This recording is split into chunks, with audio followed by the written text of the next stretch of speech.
Hey, coming up on your favorite podcast, I'm joined by Allison. She gets to jump in here for the first time in a few months since the draft, and we have got a fun one for you today. Her and I have been kind of kicking around this idea of starting our NFL preview pods here this summer, but doing it with a little bit of a twist this time. We are going to try to sum up what we think is going to happen this season using movie titles. Allison's a movie major, got to take advantage of this. So we'll get into that. We'll try to sum up what we think is going to happen with a team by using a movie title, a plot, whatever it may be. It should be a fun pod. I hope you enjoy it. It's a little concept. I like those things. I like little conceptual pods. We can come up with them. We're going to try to shake things up this summertime. Should be great. I want to thank you again for continuing to listen to the pod. You've been awesome. I really appreciate all the support that we continue to get here at the podcast. Zach, Ryan, all those folks, Lauren, everybody involved in our podcast doing a great job. And again, thank you for listening. Appreciate it. So Allison is next. We're going to do the pod right now.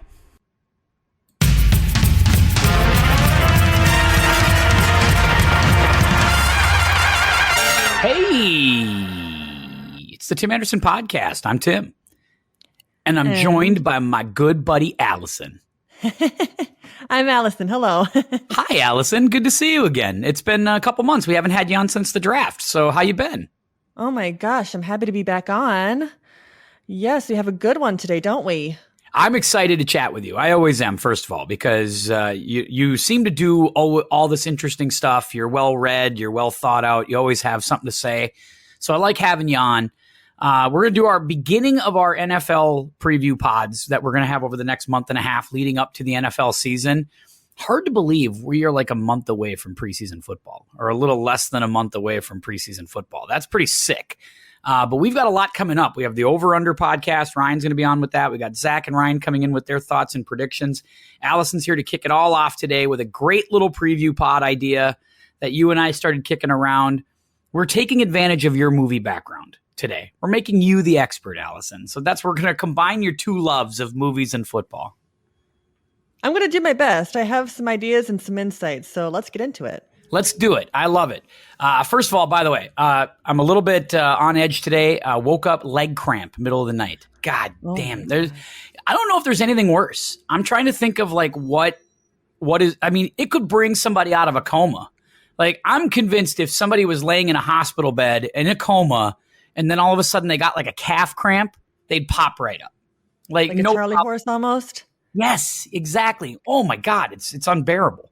Wakes you up though, I'll tell you that. You don't even need a cup of coffee after that. Like, you're good to go. It's crazy. You don't have that problem, apparently. That's apparently not. Allison's looking at me with this look like, I've never had that. I don't know what that is. I don't understand. That's never. Well, it's like stretching. It's caused by not stretching and doing something. Stretch and I don't. So you stretch. I walk a lot. That's what I do, actually. See, I walked a lot yesterday. That's what did me in. Well, that's good. I mean, I'm sorry you got a leg cramp, though. That sucks. Allison quietly said, why don't you just stretch? Like, maybe you should just stretch more. Like, maybe that's your problem. All right. So here's what we're going to do today. And I'm pretty pumped up about this. So we are going to do some NFL prediction kind of preview stuff using movie titles. And again, we can do this a lot of different ways. You can talk about the movie plot itself as the reason for that. Or you could talk about like maybe the movie, whether it was a success or a failure or the reasons behind it were a success, etc. Whatever your rationale is to use the movie title, use the movie title.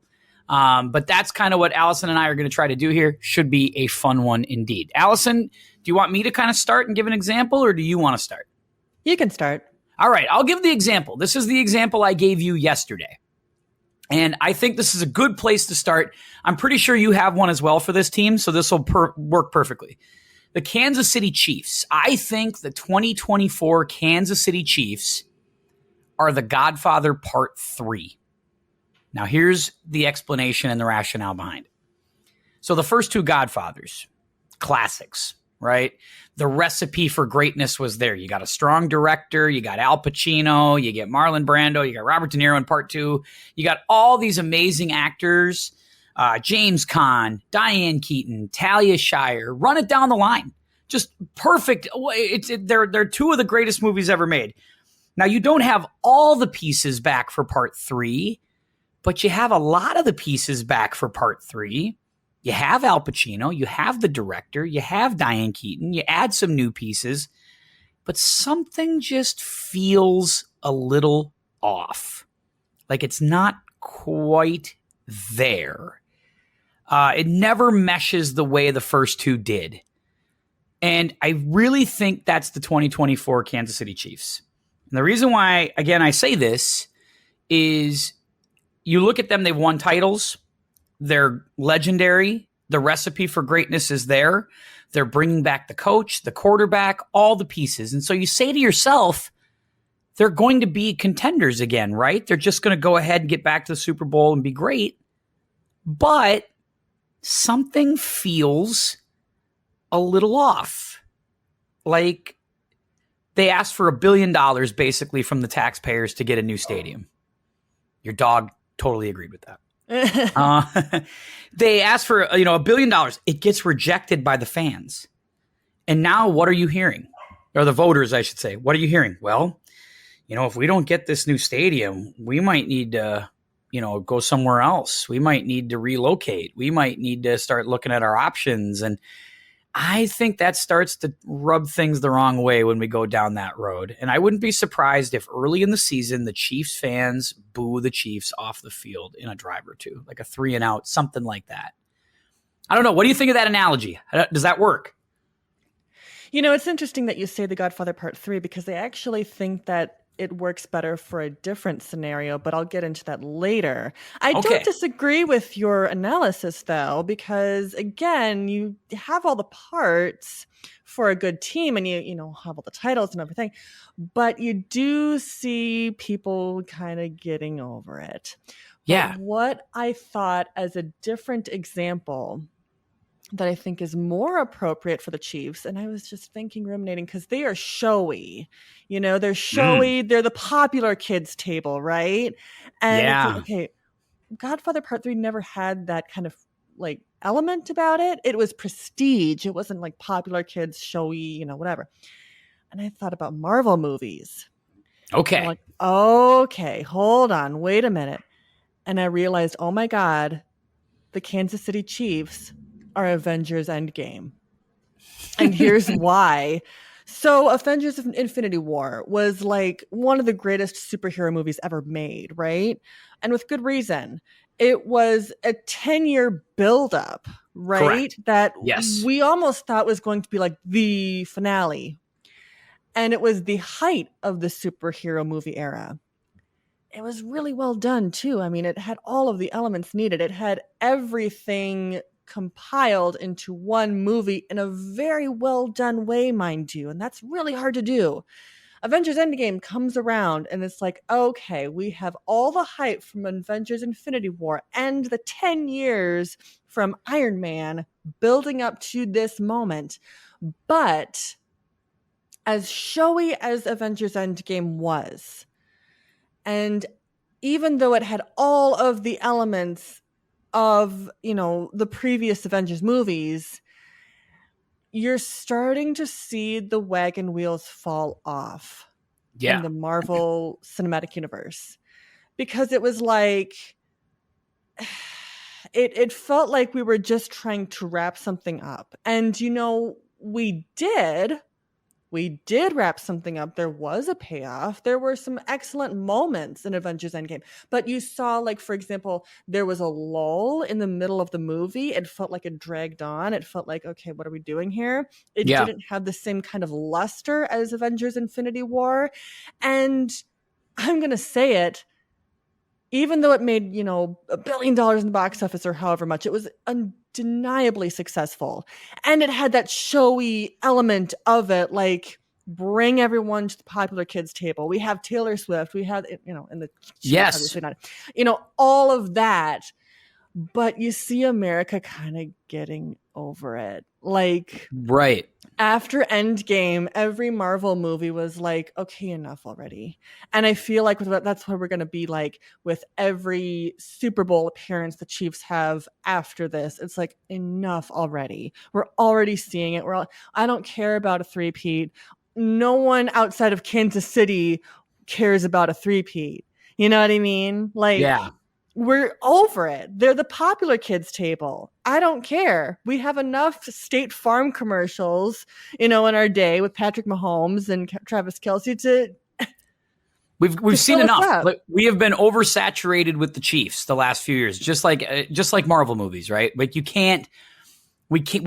don't want any more. It's that's where we're at, right? And Yeah. I think this isn't bad. I like this, right? Because they're uber popular. When they started winning first, when Mahomes shows up there, they're the hottest ticket in town. And they're exciting to watch. Exciting to watch. Andy Reid's a brilliant coach and everything's great. And everybody wants to root for Andy Reid because he really got crapped on in Philadelphia. And, he was a great coach there and they won a lot of games, didn't win a Super Bowl. And the fans just kind of wrote him out of there. And it was like, you know what? That guy's a good coach and he looks like my dad. And so I'm rooting for this guy. I want him to win a Super Bowl. And now he's got like 3. And I'm like, yeah, okay, we're good now. We're good. Everybody's good. Nobody needs any more. So maybe it's like Avengers Endgame. We got to Avengers Endgame and we said, you know what? We're all good. We're all stocked up over here. As soon as we saw Fat Thor, we were like, okay, that's good. We don't need any more. We're all He's the comedic relief. He's the comedic relief. It was not good. And it was bloated and it was very kind of fan servicey. Oh, remember this Avengers movie? Okay, enough. Let's wrap this bow up. Oh my God. Thank you. You know what? I like both these examples. I like your example because you bring the popular showy element to it. That was like Taylor Swift. It was like, oh, hey, you know what? We're going to add a new wrinkle into this team this year. Enter the most popular. It was like Captain Marvel. It's like the most popular character shows up, although Captain Marvel's not that.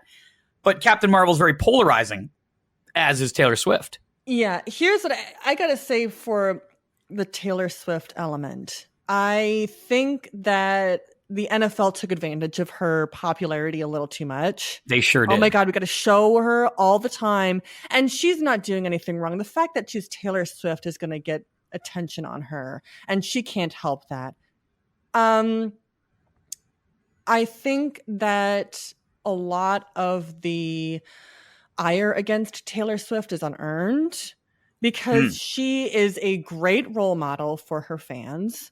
She's a songwriter. She actually writes her songs. That's great. That's cool. You don't have to love her music. That's fine. You can be over it, like hearing it on the radio all the time. I get that. But as a person, there's nothing to hate really besides the fact that she's your little sister's favorite. Well, she dates everybody under the sun and then writes breakup songs about them. I do think that drives everybody nuts. You don't nuts. have to like what she writes. No, that's true. So are you saying we have to like Brie Larson? Are you saying we have to like Brie Larson? I'm just saying, like the fact that people cry and whine about her as much as they do is only going to get more attention on her. So if you don't want to see her and give her as much popularity as she's getting, shut up about her. I don't want to hear you cry about it. You don't want to see her as much. We're on the same page here. Leave her alone, And as celebrities go, I'm not a huge Swiftie. I think her music's fine. I think her fan base is a bit much, but again, that's the fan base. That's not her fault. You quietly dance in the room to those songs. I don't want to hear it. You're in your room. You're dancing to them. I know what's going on. All right. You know what? Your point is well taken. We've moved off into a defending of Taylor Swift here. So the Chiefs, they're either the Godfather Part 3 or the Avengers Endgame. That's their 2024 season. Put that in a nutshell. All right. I want to go to their opponents from last year's Super Bowl. I don't know if you have the San Francisco 49ers too, but I have them as well. Here's what I went with. Groundhog Day. Okay. Groundhog Day. And here's what I mean. I know why you would have chosen Groundhog Day. Get into it. All right, here we go. Groundhog Day. You're running back the same season over and over and over again. We've been to a couple of Super Bowls the last 4 years, or we make a deep playoff run. Good team, extended playoff run, no title. And it's like every year Kyle Shanahan wakes up like Bill Murray and is just like, all right, I just got to retrade. We're going to replay the same day over and over and over again. And it just feels like he claims to say that he's learned from all of these big game losses, and he thinks that. And I'm not even saying Shanahan's a bad coach here. I'm not, but you say to yourself, this team, it's got to stop being about learning lessons, and eventually you got to close the deal and win one of these things. This might be looked at kind of like Buffalo to a certain extent, but we can get into Buffalo later. Yeah, absolutely. Yeah, I'm sure you have Buffalo. Yeah. But I look at this like this team has sort of played the exact same season like 4 years in a row. And I'm wondering and I think their 2024 season is going to feel very similar. It just feels like Groundhog Day for the 49ers. Yeah. I mean, they were so close to winning the Super Bowl last time. They were so close. And I really like your example of Groundhog Day. I think it's very apt. What I chose, and I'm just saying this as a supplement, I love it. No, let me hear your ideas. This is great. I actually thought of a TV show. Oh. I chose The Sopranos because they are so freaking good so much of the time, the entire run, and then it just abruptly ends. Like in the last minute. It ends just boom. And Shanahan gets whacked right before the credits. They don't it's like they did nothing wrong. They just their time just ends. Boom. So I chose The Sopranos. I love that. I'm just seeing like that Journey Don't Stop Believing's playing in the background, and he keeps looking up at the door, and it's like all of a sudden, well, that's it, And Patrick Mahomes comes through. And then he's wearing a members only jacket, and he just whacks him. Oh, it's a great example. The Niners and now they have all the Brandon Ayuk stuff floating around too about like, are they going to trade him? Are they not going to trade him? I never like when there's this kind of stuff hanging over a team. And I always worry about the losing Super Bowl team and like what the hangover of that is and how do you bounce back and how do you come through with that? I think the Niners are going to have some of that this year. I still think they're going to be a good team though. I still think they're going to be good because I just think that division is in flux and they still feel like the most talented team in the division. But by far. Yeah. So, but everybody's going to sit there though at the end of the season, I think in January and go, man, what the hell? What's going on around here? And it's like, it's Groundhog Day, bro. We're just we're just replaying it, just running it back the next time around. It's great. All right. Yeah. I want to let's do our local team here. Cause I've got this one, the Minnesota Vikings. Do you have a Vikings one too? Yes, I do. But you go first. Man, we're killing this. You and I are thinking about this. We didn't. By the way, in advance, I just said come up with about 10 teams. I'll do about 10 teams. If we do the same teams, great. If not, variety is the spice of life. Mm-hmm. So here we go. The Minnesota Vikings are American Pie. Okay. So these are young guys. It's a young team. It's a young coach. It's a young general manager. Everything about them is young, and they want to lose their playoff virginity. Like they really need to lose their playoff virginity before they can be taken seriously. And what do they say in American Pie? The four guys sit there and go, hey, it's to the next step, right? The next step. Yeah, everybody to the next step. That's what the Vikings are this year. They are the young guys sitting at the diner going, hey, you know what? To the next step. We need to get this done. Need to get to the playoffs. We need to win a playoff game and kind of break the playoff virginity a little bit, lose it, and get themselves into a position where they feel like, yeah, not only can we win big games in the regular season, we can go to the playoffs, we can go on the road, we can win a big playoff game. So much of like winning a Super Bowl, I think, first of all, it's luck, it's health, it's a number of things, but it's also just like mindset. I really believe the Chiefs won the Super Bowl last year, not because they were the most talented team, but because they just felt like if they got there, they could win it because they could rely on previous experience. They could rely on their savvy. I think that's what made Tom Brady great for years, was just because it's like, hey, I've been here. I know how to win. And it was his standard. It was a standard to go to the Super Bowl. And you can see the same thing for Patrick Mahomes. Put a pin in that note, by the way, for what I think a team that hasn't won a Super Bowl yet needs in order to win a Super Bowl. Pin it. But anyway, yes, American Pie, great example. You could say that for a lot of Minnesota teams, actually, not just the Vikings. The Minnesota Timberwolves are the same way. I actually think the Wolves did this year. Yeah, the Wolves were American Pie this year, and they broke the playoff virginity. And now what are you hearing about? Man, this team could win the title next year. This team, if they just add this piece or this piece, they could go get it. I hope so. It's amazing what happens when you do that. They traded Kyle Anderson, slow-mo, to the Golden State Warriors. I didn't know that. Is that breaking? Yeah. Yeah. Wow. He's going to the Warriors. And, I like him, but again, you're seeing like we're getting rid of the older talent. And I'm not horribly mad about that, especially when we got Rob Dillingham. Yeah, a lot of people like Rob Dillingham in the national media for sure. They really I'm excited about that. Yeah. So yes, American Pie is a very apt example. Here's what I said. And again, supplementing what you said, because American Pie is a great example.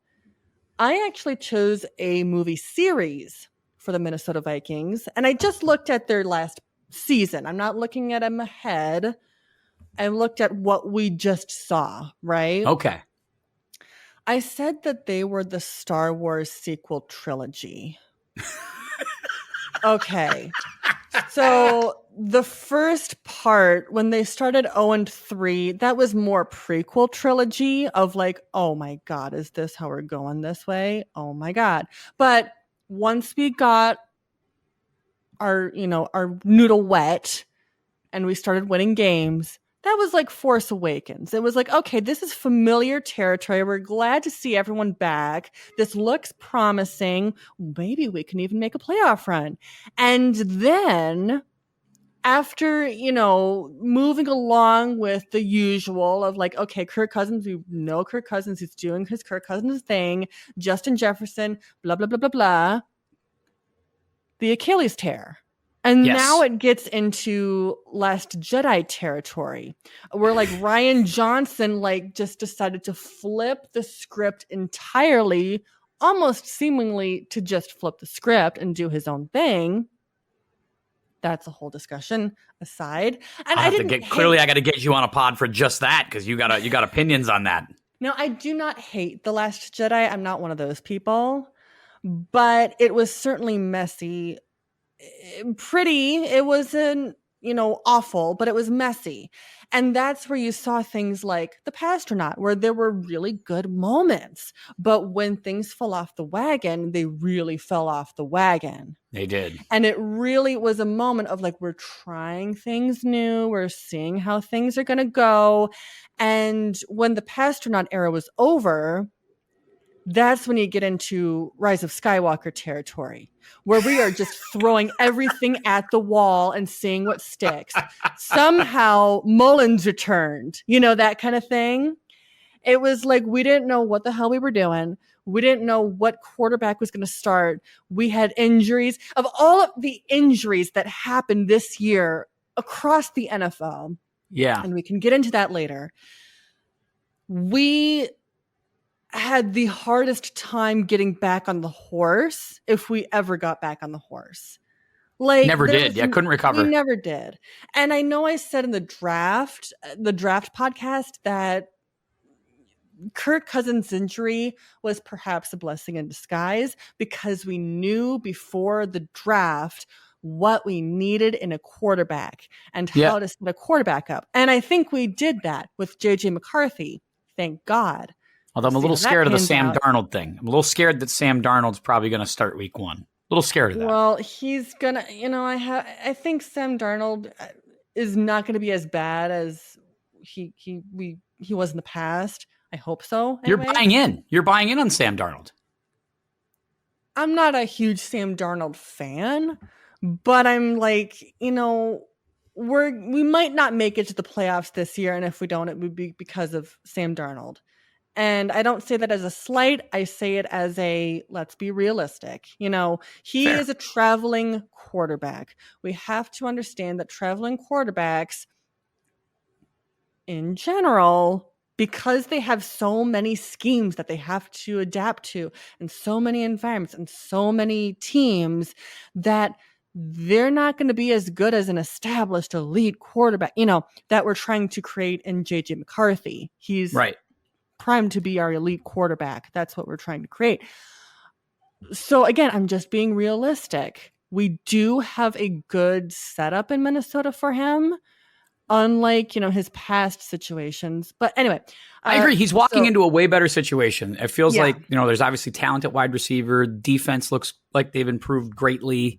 I mean, it could be very good for him. We'll see. They got a long way to go, but I love your Star Wars for this. This is nice. I think that's, and it makes sense. It makes sense. And God damn, that you reminded me on Josh Dobbs. It's like, what a bummer.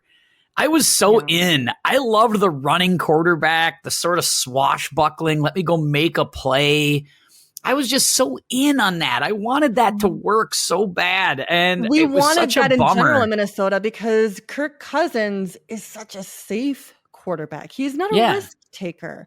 And, that's fine. Sometimes, you want a reliable guy, but Josh Dobbs was like, no, I'm going to make it to the touchdown, the end zone. And we didn't even talk about Jaron Hall. Poor, Yeah, poor Jaron Hall. Half a drive and he's out. Your heart breaks for some of these guys. They do. You wanted them to, and that's the thing. That's the fan in me that I learned last year that I'm not totally dead as a fan. I'm not totally dead as a fan. There's times where I feel like I'm dead inside as a fan and I'm not excited about anything. But I was watching those games and those backup quarterbacks, and it's not like Sean Mannion where I'm like, that guy just sucks and we're totally toast here. We have no chance to win. But it's like, gosh, I'm rooting for these guys to find a way here. That would be so great if they were as good as if they were the next Brock Purdy or whatever it was. And we it just root didn't for materialize. These guys. We don't want people Absolutely. to fail. I was rooting for all of those guys last year. I didn't want them to fail. All right. But But they Star failed. Wars and American Pie. All right. So I'm going to throw this one out at you because this is kind of weird. So I'm going to do the Carolina Panthers next. Okay. Last year was tough for Carolina. I think we can acknowledge that, right? That was a pretty bad year. It's been a bad couple of years for Carolina. It's been a bad number of years for Carolina. Yeah. Here's what I think the 2024 Carolina Panthers are. I think they're the Shawshank Redemption. Okay. Here's what I mean. Yeah. In the Shawshank Redemption, which, by the way, great if you haven't seen the Shawshank. I love Shawshank. Oh, what the I hell's love the matter Redemption. with you? Yeah, it's the greatest movie ever. So here's what, we all know how Tim Robbins escaped Shawshank Prison. He has to go through just a long crap pipe, just sludging his way through it to find his way to the freedom on the other side. That's Carolina this year. Carolina's going to have to go through a long crawl through a crappy season. It's going to be another miserable year. But they got a young coach that they feel pretty good about. They got to see if Bryce Young can do it. And if Bryce Young shows you flashes this year, you have to at least feel like there's some optimism on the other side of this long crawl through the crap pipe that they are going through. But this season, it's going to be ugly. I think it's a 2 to 3 win season, 4 win season. I'd love to be wrong on that because you'd hate fan bases that have to suffer, and their owner is the pits. He's like the warden of Shawshank Prison, like he absolutely is. And I'm just rooting for the Panthers to somehow find their way through this crap pipe and find their way out the other side and see if they can escape. But it's going to be a very long crawl. I got Shawshank Redemption for the Carolina Panthers. I don't disagree with that. And I didn't have a movie for Carolina, so I'm just... So throw one out. Yep, go ahead and throw one out. For Carolina, I'm just... Or no, you don't have to do Carolina. Just pick one of your own. You have one of the 10. Okay. Throw one out. Right. Just throw a rando out. All right, let's go to the Broncos because we started off with the Chiefs, and we'll. Oh, that's good. I didn't have Denver, so this is great. This is perfect. And I had fun with this one. This is just a funny idea to me. I said for the Denver Broncos, a marriage story. Now, do you know what a marriage story is? I'm not sure I've seen this. It is about a couple played by Adam Driver and Scarlett Johansson, and it's about their divorce. And this entire season was seeing a marriage story play out on the sidelines between Sean Payton and Russell Wilson. And they finally ended with their divorce, almost immediately. Barely the ink was dry with the end of the season, and he's already in Steeler country. And now we have Bo Nix coming together. Maybe that'll work. But honestly, I mean, seeing the head coach yell at anyone on the sidelines, much less Russell Wilson, and things were uglier in the back. It was just like seeing a marriage story. It was awful. And you saw in the gameplay the 2070 situation in Miami. But I thought Wilson was playing okay for them. Like, I actually didn't think he was okay. Bad last year. But I think what you were saying, there was clearly tension. And, you see games. You can even say the same with the Chargers, although the tension was not nearly as upfront. We just hated Brandon Staley. But anytime, we did hate Brandon Staley. Anytime there is just a massive, weird scoregami of like 63, whatever it was, 2070. I'm sorry, 70-20 if you care about logistics, whatever. That's not just an NFL team having an off night. Yeah, it's bad. That's tension going on in the locker room. These are professional football players. What are you doing giving up 70 points? You know what I mean? Like, yeah, the gap between the two, even the worst team and the best team in the NFL, should never be 50 points, right? Yeah. And the only time that ever happens, and I think you're right about this, is that there's stuff, like things are happening behind the scenes that's why I always look at blowout losses as that coach is in trouble, like bad blowout losses like that. And it was too early to say that Sean Payton was in trouble, but it was like clearly something's not right. Normally, and I'm usually pretty accurate about this, like when teams get blown out, you just feel it and you're just like, that coach has lost the locker room. Like that locker room does not respect that coach. Urban Meyer was a great example of that in Jacksonville. They got blown out by Tennessee, and not even like a good Tennessee team. It was just an average Tennessee team. And you watch Urban go and shake hands and walk away, and he just looked miserable, like somebody like he had just endured a colonoscopy, and it was the worst game of his life. He hated it. You're just looking around going, he is not going to be the coach tomorrow morning. And like he wasn't. Sure enough, he wasn't. So you just know it when you see it. But you're right, something had to give. And it ended up being the quarterback. Denver's an interesting team to watch this year, though. Like now that he's got that, now that Sean Payton pulled that power move and he won, I mean, if you think Bo Nix is like that much better, great. I hope he's right. I'm not sure. Like I'm not ready to buy into that yet. We'll see. I think that Denver is gonna struggle again this season, unfortunately. Not like, I wouldn't call them a bad NFL team like the Panthers or the Cardinals or anything like that, where they have a lot to do with their system to fix everything. They're a mediocre, and that's almost worse as a fan base if you're a mediocre team than a bad team. At least with a bad team, it's like, I'm not going to watch football this year. Bye.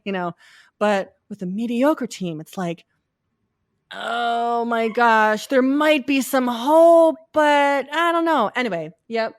Broncos marriage story. I like that one. That's a good one. That was a good pick. I'm going to do the Detroit Lions. All right. The 2024 Detroit Lions. I don't know if you have one as well. Yes, I do. So the movie I have picked for the 2024 Detroit Lions is That Thing You Do.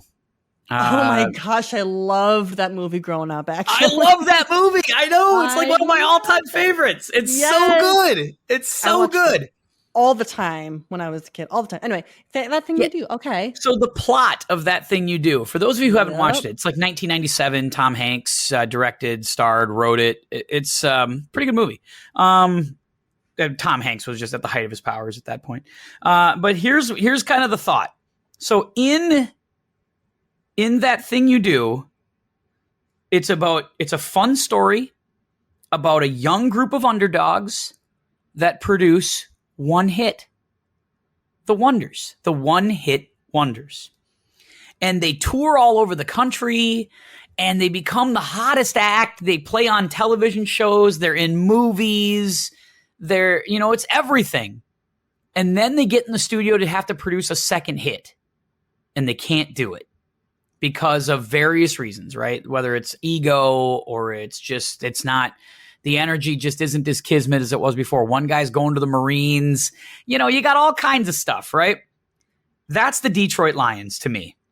Last year, the Detroit Lions were this really fun story, this upstart group of underdogs with the coach that was swashbuckling. I'm going for it on fourth down. I'm doing all this aggressive stuff. And it just felt like for one season, everything they touched turned to gold. Like everything. It just all fell into place. They got every fourth down. They got every big play that they needed. Goff was throwing the ball all over the yard, and he was terrific, right? And they had all of their rookies seemed to hit. Sam Laporta became like one of the great rookie tight ends we've ever seen. They traded TJ Hawkinson to us 2 years prior, and they got one who might be better in a year. Like everything fell into place. Aiden Hutchinson, superstar defensive back or defensive lineman, totally changed the fortunes of the worst defensive team in the league 2 years prior. But now you're back for year 2. And now you need a follow-up hit. And you need a follow-up album. And that's usually, now when good teams, it kind of takes time. There's usually a regression. I expect Detroit to regress. They are that thing you do. A fun story with one hit. That's interesting you say that. And I agree with all of those points. Dan Campbell even said when they lost the NFC Championship, I think this is going to be your only time in this position, guys. He said that in the press conference, what he said to the locker room. Now, with that said, because they're all so young, I'm not so quick to say that they won't repeat a good season. They still have the elements that made this year so good. With that said, you do make a good point, and a lot of those things being luck-based. I wouldn't be surprised if this upcoming season for the Detroit Lions would be very similar to this past season with the Minnesota Vikings, where it was a follow-up of a 13-4 superstar season. Oh my God. And then we had this. That's a great analogy. It'll depend on if they're going to be healthy, of course, and that's any team. But yeah, now we'll just see. Now, the movie that I chose, and I love that thing you do. That's a great analogy. It brings back memories. Was 8 Mile, because they had to do Detroit, right? I had to do Detroit. Yep. And again, it's an underdog story. They're crawling through the mud. They're doing their thing, but then they hit it big. But unlike what you're saying, I do believe that we are seeing a new Detroit Lions team where we're going to keep seeing success. Now, playoff runs, who knows? Who knows how far they'll go? I think, it's hard to replicate the kind of success that they had this past year. But they fought hard and they really went through the mud on this. They did. They battled last year. Yeah. 100%. They earned it. They earned it last year. No question about it. They absolutely did. And everybody loves Eminem. Yeah. And R.I.P. Brittany Murphy. Absolutely. Oh, yeah. Oh, Jesus. And, but I loved your thought on the Vikings 2 years prior, because you think about the Vikings 2 years ago when they had that run. Yeah, they won every close game. They got every big play. That Buffalo game, there was like 3 miracles in it. There were things that don't happen that happened like multiple times. And they won every coin flip, every big play, everything went their way. Well, those things even out. And last year, there was injuries. They didn't win the close games. It felt like when they needed a big conversion last year, they couldn't get it. And it's huge. That's a huge difference, right? Yep. It's not that the talent was demonstratively different. It's just the way the ball bounces sometimes. Yeah. So I think your analogy is spot on, although you have a little more faith in Detroit than maybe I do. Yeah, and I mean, it's a tentative. Again, they're a division rival, so if they don't have a good season, oh no. You feel so bad for them. If you ask Ryan right now, Ryan has officially he is checked out on Detroit. He is. They have worn out their welcome in his world. He is all done with the Detroit Lions already.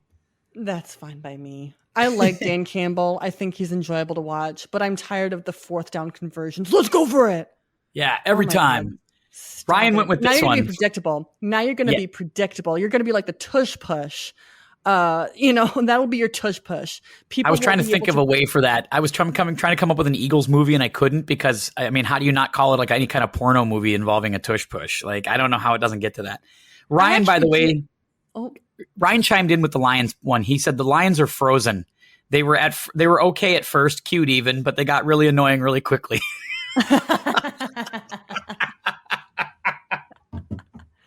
Not bad. Not bad. Did you have one for Philly? I did. Let's go to that. I want to hear that. So I just wrote a bad Shyamalan movie, and then I wrote Signs. Okay. So Signs started really good. It was a really interesting concept of like, okay, things are pretty all right. And this is coming off of some very successful Shyamalan movies. Like, people were comparing this young, upcoming Philadelphia director to Spielberg, the next Spielberg. Oh my God. They did say Signs that. comes around and it's like you start to see the wagon wheels fall off. I know I say that a lot in this podcast. Whatever. We got to get you a new analogy. We're going to work on that. Yeah. We're starting to see the ends fray. That twist in Signs, we still mock it 20 years later. Oh my God, it was water, And that's how we felt with Philadelphia. Oh my God, it's Matt Patricia. What are we doing? That's the twist. Like, we all of a sudden went off the rails in Philadelphia really quickly. Like, we weren't even surprised or heartbroken or anything when they lost to the Buccaneers in the playoffs, because we were like, we've been on this losing streak. We couldn't get back on the horse.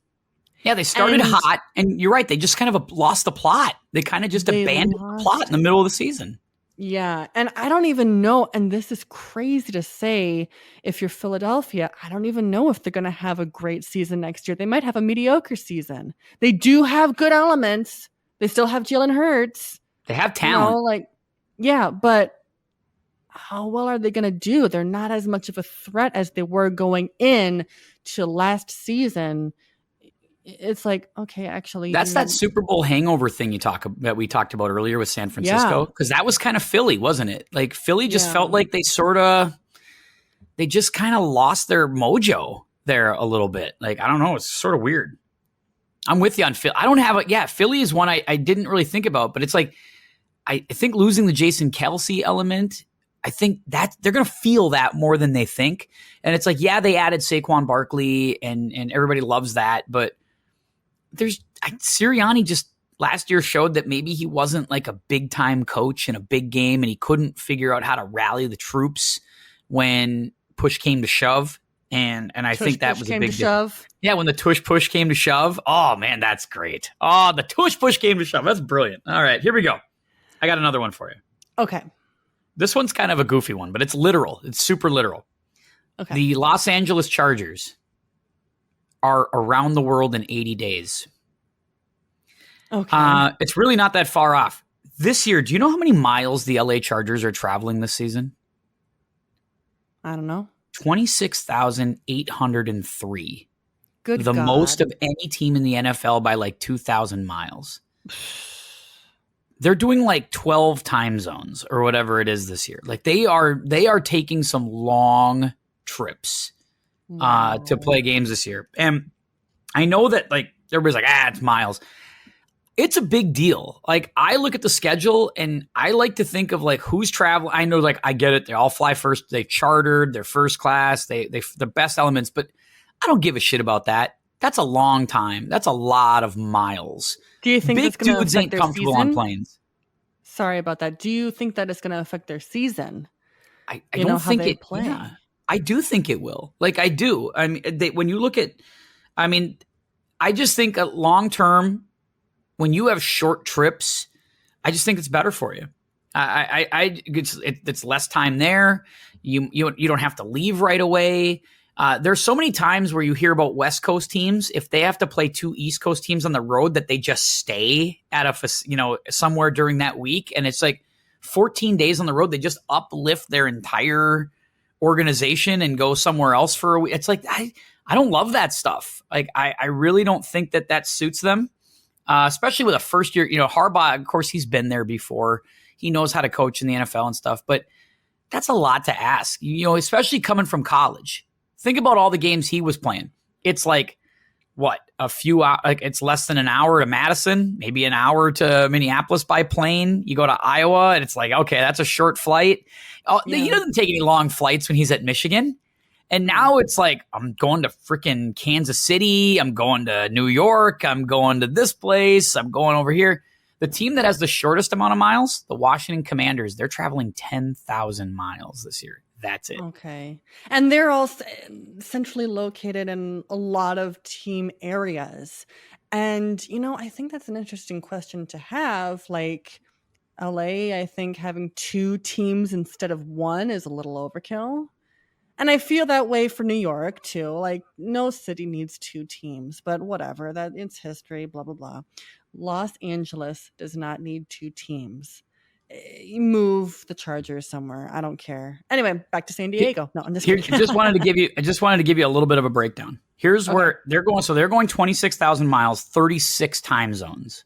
Oy. Miami Dolphins, 25,000 miles, 16 time zones. The team that usually travels the most, the Seattle Seahawks, 25,000 miles, 28 time zones. New England's doing 25,000 miles this year. I mean, that, and all the way down to the Commanders, who are doing 10,000, and the Bengals are doing 10,000. The Colts are doing 11,000. The Steelers are doing 12. Okay. I mean, that is, to me, that's a huge advantage. I really think that the Vikings are right in the middle, by the way, 19,000 miles. But they're going to London, 26 time zones. So there you go. Okay. Factoring well, those all are of that interesting stats. We don't usually talk about travel, and I think that's a very interesting element to add when talking about the success of these teams. All right. Do you want me to start with a team? Yeah. Give me one. Go ahead. Yeah, give me one. Go right ahead. Let's move on to the AFC East because we covered a lot of ground in other areas. AFC East. I have movies for 3 of the 4 teams there. For the Bills, I decided to have a little fun with it. I said 300 because I kept thinking about that moment. This is Sparta. And he just pushes the guy into the pit. And that was Buffalo this year. They just kept sacrificing people to the pit in order to get a deep playoff run. And, this was a weird year for Buffalo. Just a weird freaking year. It is. You know how I said put a pin in the conversation about teams that haven't won a Super Bowl, what they need? Yeah.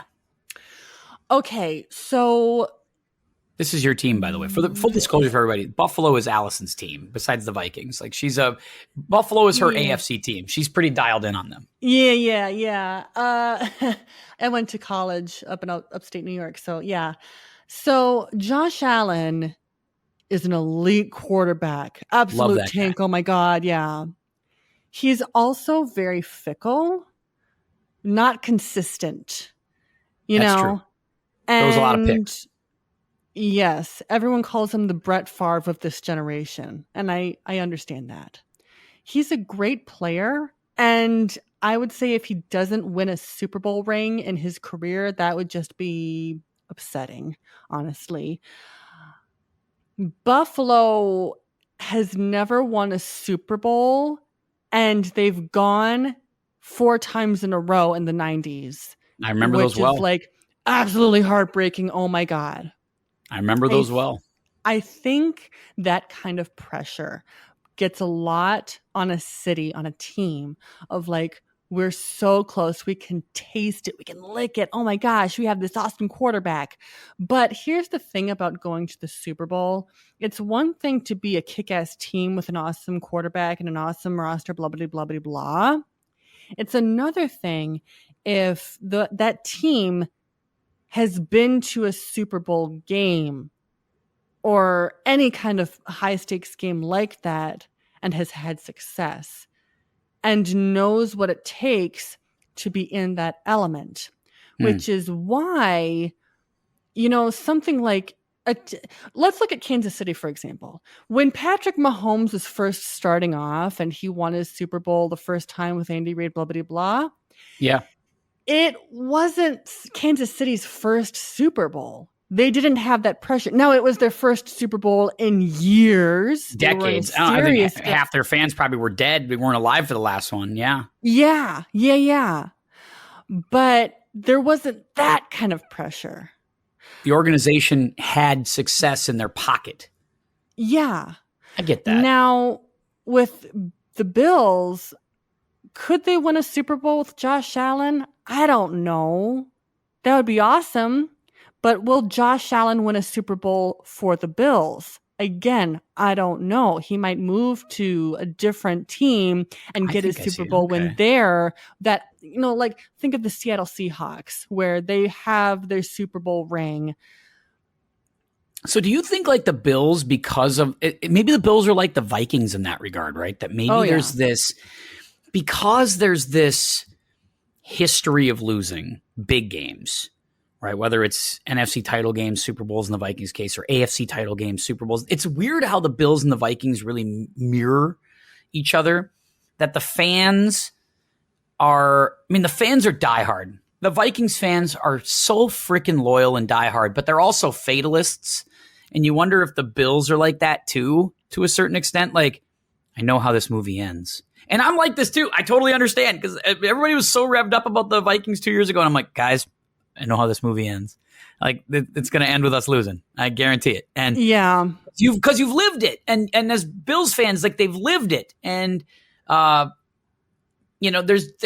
a lot of positive karma going on, but it's like, man, they had to have been looking around going, we've got a top 5 quarterback in the league. Not everybody can say that. We've got this superstar wide receiver in Diggs. We got to take advantage of this and we got to win. And for them to come up short all those times, and now you feel like the window has kind of closed, right? Don't you feel like it has? Like, Allen's still there. Allen's still really good. I don't think anybody's saying he's not. But now you look around and you're like, maybe Sean McDermott's not a good coach. No Stephon Diggs now. Maybe Diggs is the problem. All right, let's get Diggs out of here.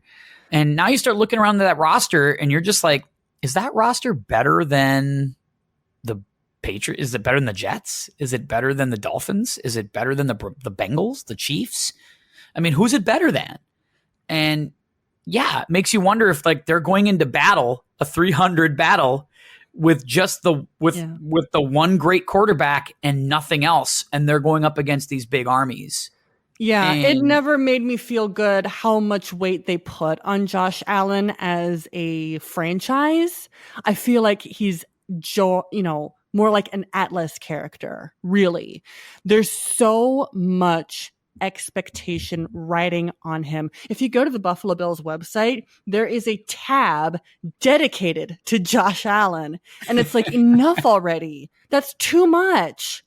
That's a lot. That's too much. That's too much. I look at someone like JJ McCarthy for the Vikings, and I say, you know what he has an advantage of? And we haven't seen him play in the NFL yet, for the record. But if we get into a playoff run ever, with JJ McCarthy, what he at least has the advantage of is he has been in the position of playoff games and even the championship game.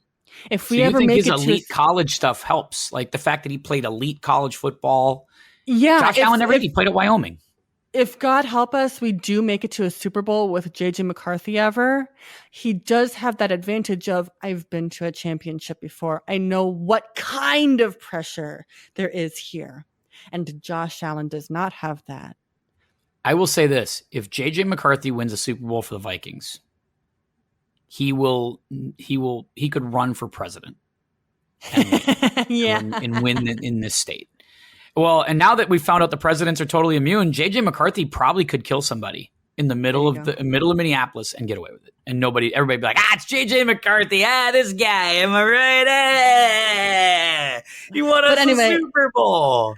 But that's the Bills. They are in Super Bowl playoff purgatory right now, and they're having to sacrifice people to the pit, which is going to be closed off because that stadium is being built, y'all. what's going to happen when that pit is filled up and all you have are tables. You have no more bodies to throw into the foundation of the football stadium. That's the problem. All right, I got one to another team. I do have one more for you. Okay, so here's one more. As we're getting towards our hour, the New York Jets. I think we'd be remiss if I didn't talk about the Jets a little bit, right? We'd be remiss. Of course. I'm going to go with One Flew Over the Cuckoo's Nest. Okay. For the New York Jets. Here's what I have. Some questionable decisions and control given to one crazy person. It leads to total chaos. Aaron Rodgers, they have handed him way too much control. Way too much sway. They've built this whole thing around him. And, he's got the injuries. He didn't show up to the offseason stuff because he had a commitment. And it just feels like Rodgers is a do as I say, not as I do kind of guy. Like he wants everybody to come in here and be focused on football. But it does feel like the one guy who's not really focused on football all the time is Aaron Rodgers. And it just feels like this is only going to end with a nurse putting a pillow over Aaron Rodgers' face. That's the only way, is if a football team just collectively, metaphorically says, that's it, and they just snuff the life out of him. We'll see if that happens. But I'm going One Flew Over the Cuckoo's Nest. What do you think about the Jets? I didn't have a movie for the Jets. This was such a weird season for the Jets. In one way, it was very Jets-like. It was same old, kind of Groundhog Day-ish, where they're just continuing to have a sucky season. But it started with their, oh my gosh, Hail Mary quarterback. We got an elite from Packers, the Packers. And this is it. We're all in. We're winning this thing. And then he tears his Achilles 4 plays in, or whatever, however many. Yeah, I think that was it. 4 plays. And it's like, that doesn't get any more weird than that. And you're right. It was all like, oh, Aaron Rodgers says we should get this guy, so let's get this guy. We should get this guy. It was like it was karma convergence, right? It was almost just like the world just said, all right. And I don't even know why they were putting so much trust in Aaron Rodgers. I know he's like a superstar quarterback and, respected in the league, but like the Jets, why are you putting what? What didn't work for me with the Jets was like Rodgers would say in Green Bay all the time, well, boy, we really could use X, Y, and Z, or why we got to get this person in the draft. And he would always feel like he'd take shots at the talent around him. But then who does he go and get? Well, God, I need Randall Cobb. I need all these guys that used to play for the Packers. I need all these guys. And it's like, I thought you said all these guys sucked. Like you wanted to leave the Packers because you didn't like any of these guys, and now you want them on your team. I don't understand. I'm missing the point on this. So it was kind of a weird one. Keep going. Now I have a couple of others, a few other movies, but we can move on to cut. No, let's do that. We'll close this pod with a couple of your movies. Fire away. Okay, we'll just do a lightning round. I love this. The Green Bay Packers, I said Love Actually, because it's Love Actually. No need to explain that. That's just the way it is. Okay. It's just a collection of brilliant stories, and it's just the town, as I said in my last pod, the town just feels happy. Like nobody feels sad. It's just Jordan amazing. Love is the answer for them. Love, actually. Jordan Love. Yeah, Love, actually. That's the guy. Okay. Cincinnati Bengals. I said Life of Pi. Oh. Because, they have a tiger in the boat, right? That's correct. Big thing. But they're just wandering aimlessly right now for, the first part, they were on a ship, they were going to be okay. And then the shipwreck, I think that's what happened, if I recall. I think you tell me, you're the movie expert on that one. But anyway, no, Dev Patel is in a boat with a tiger and a monkey. I'm trying to remember. It's been a while since I've seen the movie, but they're in open waters after that Joe Burrow injury, with like the dangerous element of like, oh my gosh, what are we doing right now? And so Life of Pi, whatever. I mean, I didn't overthink it too much. I thought about tigers and I thought about a movie with a tiger and I thought Life of Pi. Okay. Ravens. I said, this is so bad, but okay. I said $1 Million Baby because They were so freaking good the entire season, like superstar good, like they're Super Bowl contenders shoo-in, and then they just snap their neck at the very last minute. It ends in such a bummer. Yeah, it always ends in such a bummer for the Ravens. You're right. Like Million Dollar Baby. What's a bigger bummer than that movie? I mean, good God. Oh my God. Okay. Dolphins, I said Thor Ragnarok. Because again, they're showy. They're kind of like funny, weird, kooky, doing their own thing. They're kind of the fun team of the NFL. They're Miami. They have the cool coach. Blah blah blah. Yeah, I gotta stop saying blah blah blah. That's annoying. Okay. They had the cool coach, and they were really good and enjoyable, and a lot of people liked them. They had the Hard Knock season. But the entire movie, Thor Ragnarok, is about the destruction of Asgard. Yeah. And it's all leading up to the end. And, that's how their season went. Their end ended in a literal collapse with all of these injuries, this blowout loss to Baltimore, this going to the frozen tundra hellscape that was Kansas City in below weather. But they did not look happy to be there. That was the most miserable team I've ever seen in my life. And they were like, so it was Thor Ragnarok. Okay. Patriots, I said, Kill Bill because you killed off Bill Belichick. Okay. That was the only parameter. And, great movie, not a great season though, but Kill Bill. Okay. Ryan gave me one more before we head out today. The Cowboys were Star Wars. Everyone knows them, but they were way more fun in the 80s. Now they're just overrated garbage that everyone will say is better than they are. Thought that was pretty good. Thought that was pretty good.